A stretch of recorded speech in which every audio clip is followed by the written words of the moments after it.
Talking about apps, that's one of the biggest advantages is the Google Play Store that you can get your apps from. Like a lot of the other watches, such as the Samsung watch, have their own app store that have like no apps.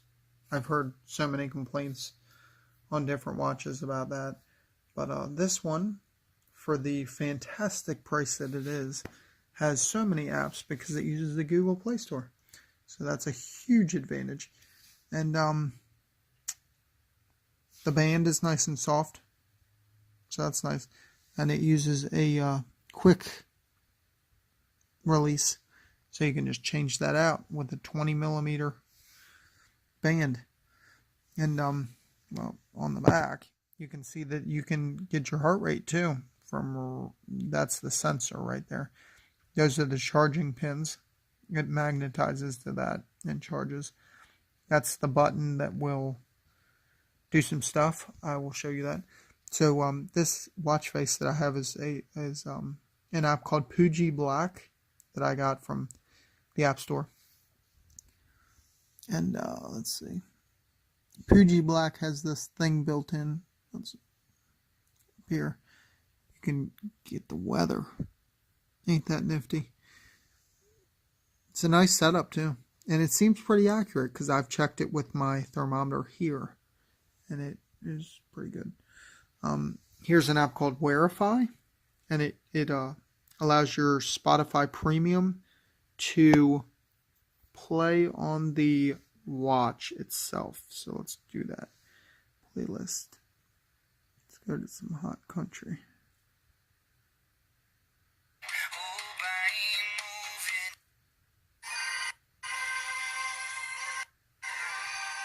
I don't know why it's skipping. It's never done that.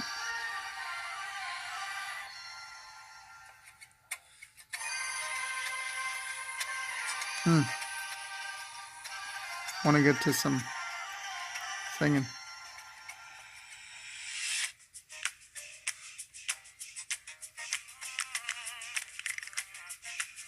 I mean, that's playing straight from the watch. So, I mean, it's pretty loud, and sound quality's quite good.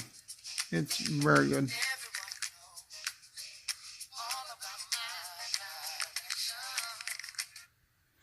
So that's that I'm super thrilled with that. That's my messaging app.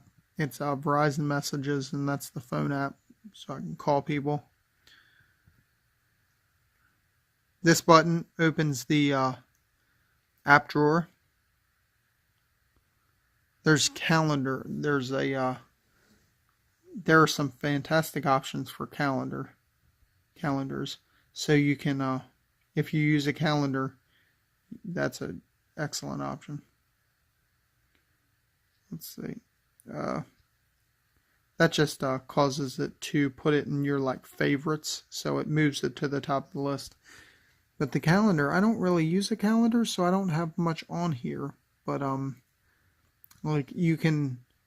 This is the list view, and you can see everything. I have the free version. It's the only pro version. But my mom has this app with the pro version, and she has a ton of things. So you see all the stuff. You can just scroll through, and it'll show all of April. You press this button, and it'll go to all of May. It's very cool. Shows everything. So if you use the calendar, that will help tremendously. Let's see, what else is there? Find my phone, that's nice. Read Maps, Google Maps, because the Google Play Store. Messenger, the Facebook Messenger. Strava, that's a good running and biking app. So that's my apps pretty much. And I'll just show you a demo of the Google Assistant. What Indian restaurants are near me?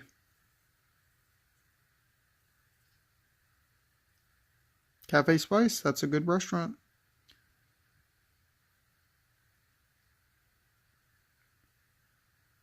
Sizzling Bombay, that one's even better. Alright, let's say you click on it and you can shows you all this stuff. You can navigate to it and it'll navigate you there on the watch or on your phone. But I have learned to not do that because it will open the app on my phone and shut this video down. I have learned that like 3 times now. What I thought I'd learn. But yeah, so I mean you can navigate right on the watch, but it just opened it on my phone. That might be a setting or something, but not a big deal. Let's see.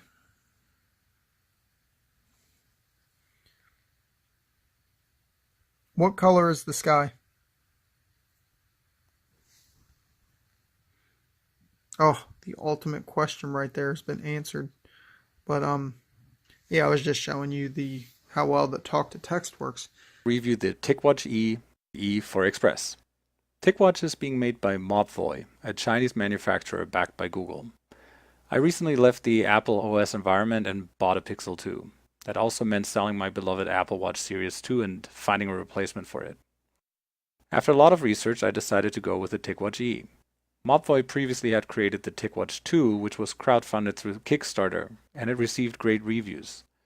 It featured a unique touch bar on the right side of the watch that allowed users to effortlessly scroll through content.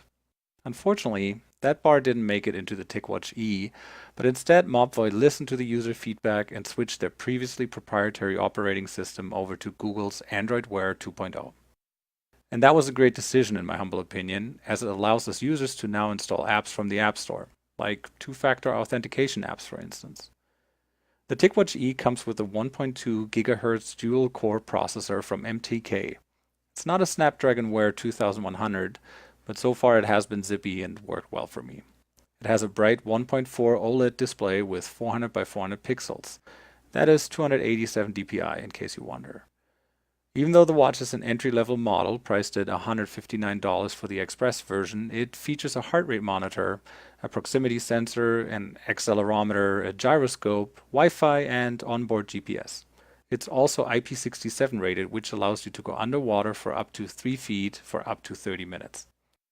Personally, I wouldn't go for a swim, but you technically don't have to take off the watch when you take a shower or wash your dishes. One of the great advantages of Android Wear over Apple Watch OS is the sheer unlimited amount of watch faces. While the Apple Watch only has a couple that come pre-installed, on Android you literally have hundreds of options to choose from. Many of these feature complications like the calendar app, weather, step count, or your heart rate, and so you can see the results at a glance. The watch is an entry-level watch, but the materials feel like they're good quality. The processor is zippy and the display is bright with beautiful colors. Android Wear 2.0 is a great operating system. Personally, I love that they put the button on the watch on the left side. It's easy to reach from my right thumb. It also prevents me from accidentally triggering the button when I bend my wrist, something that happened many times with my Apple Watch. The watch has a speaker and a microphone, should you want to make phone calls on your wrist. I've only used this feature 4 times in 2 years of wearing a smartwatch, but if this is something you care about, you have that option. The battery has 300 mAh. It's a little bit less than an Apple Watch 2, and in my experience you'll have to charge the watch every night. But I'm okay with that, and I hope that future generations will have longer battery life.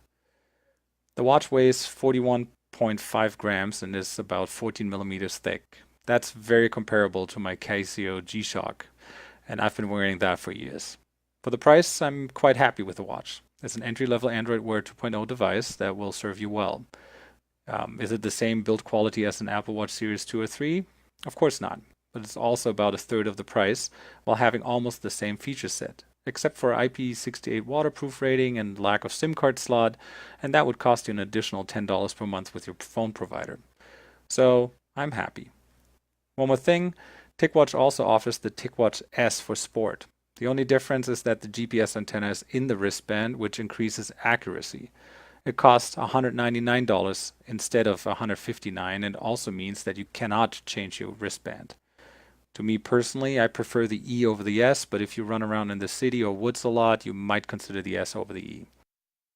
Well, I hope this was useful to many of you. I will update this review in the coming days after having tried out the watch a bit more. If you feel like you want to... Wait, you haven't seen the best part yet.